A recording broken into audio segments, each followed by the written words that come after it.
O que é personalidade? Como eu falei, é um termo muito abrangente. Existem centenas de conceitos. Um dos mais renomados teóricos sobre o assunto foi o Allport, que escreveu um livro, quase 1000 páginas, para tentar definir, na verdade, personalidade. E ele traz uma série de conceitos de personalidade. Eu queria mostrar, na página 67 do livro, quando eu destaco aqui, só para você ter uma noção da abrangência do que é personalidade. Então, quando o Allport ele destaca que esta definição, abre aspas, inclui os traços, as habilidades, as crenças, as atitudes, os valores, os motivos e as formas habituais de ajustamento do indivíduo. Inclui o que denominamos temperamento, as reações emocionais típicas, os estados de humor, as características de vigor da pessoa, assim como que, numa terminologia mais antiga, a denominação caráter, isto é, a concepção moral, a conduta do indivíduo. E mais do que isto, a definição inclui a síntese de todos esses aspectos, a maneira peculiar pela qual os traços, as habilidades, os motivos e os valores se organizam na pessoa. Você observa quanto é abrangente. Então, para que você entender uma pessoa, inclusive compreender o que é personalidade, você vai incluir todos esses aspectos que foram destacados. Então você analisa o todo, os valores dessa pessoa, a forma como ela se comporta, a forma como ela reage, o modo como ela sente, por que as pessoas reagem de forma diferente.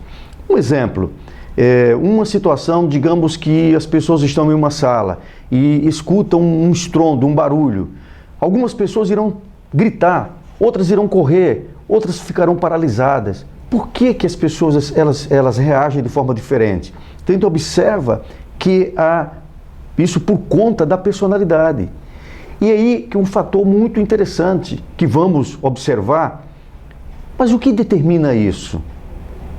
Então vamos observar que a personalidade existe aspectos inatos, que a pessoa já nasce consigo, e existe aspectos que são desenvolvidos.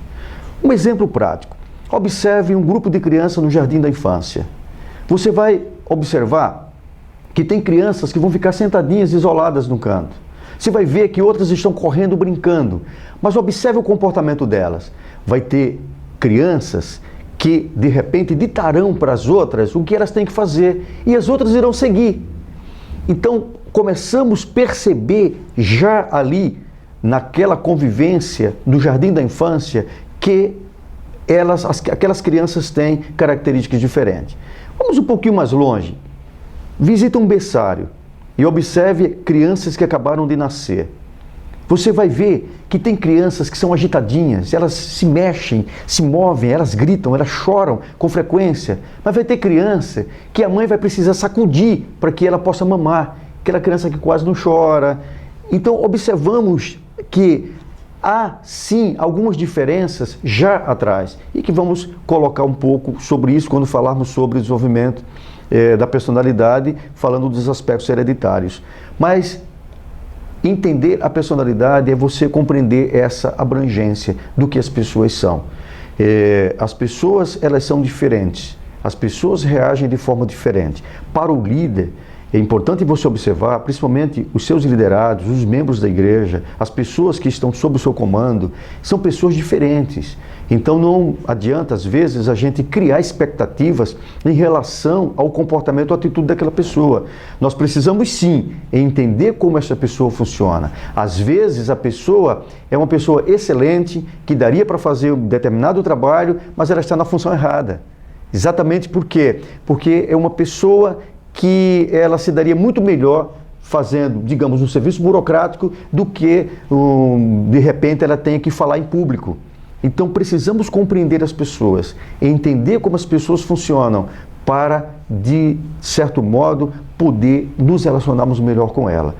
Mas eu gostaria também, nessa questão desse entendimento da personalidade, um fator que é muito importante, é eu me autoconhecer.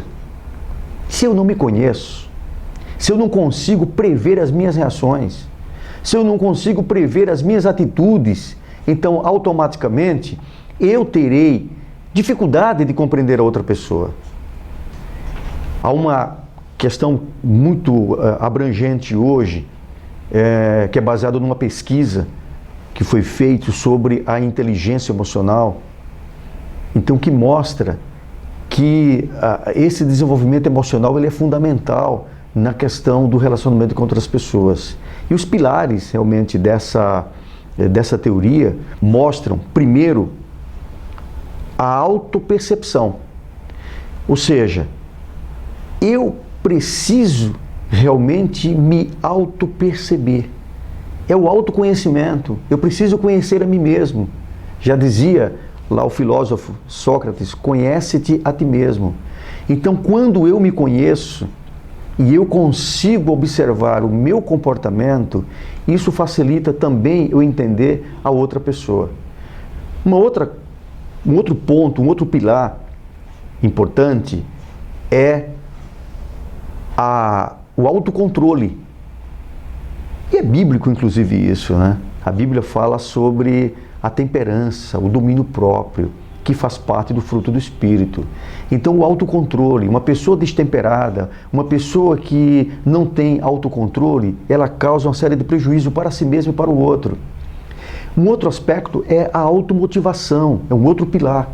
Então, eu me motivar para a vida, não depender do externo, precisa isso vir de dentro para fora, vir de dentro de mim. Eu ser uma pessoa motivada. Um líder desmotivado, ele vai desmotivar o grupo.